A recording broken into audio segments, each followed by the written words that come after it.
Cette espèce de Melocactus acipinosus, originaire du Brésil, de la région de Bahia, un jeune sujet pose souvent des problèmes d'identification, car la plupart des espèces de Melocactus, tant qu'ils n'ont pas le céphalion, se ressemblent beaucoup, car ils ont très souvent le même nombre d'aiguillons, et pour pouvoir différencier chaque espèce, il faudra attendre de très longues années.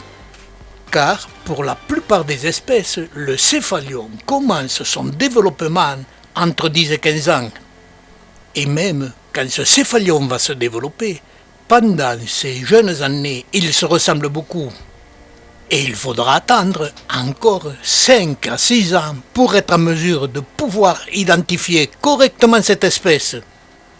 Et pendant les jeunes années du céphalion, même s'il fleurit abondamment dès sa formation, et il faut être un véritable spécialiste des Melocactus pour pouvoir différencier les espèces à partir de la floraison.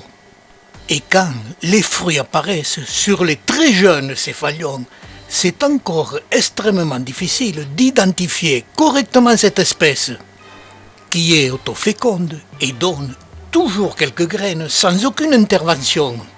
Si un jeune sujet, cette espèce est comme beaucoup de Melocactus, très proches les uns des autres, ce qui pose beaucoup de problèmes, cette espèce devient d'identification facile en vieux sujet.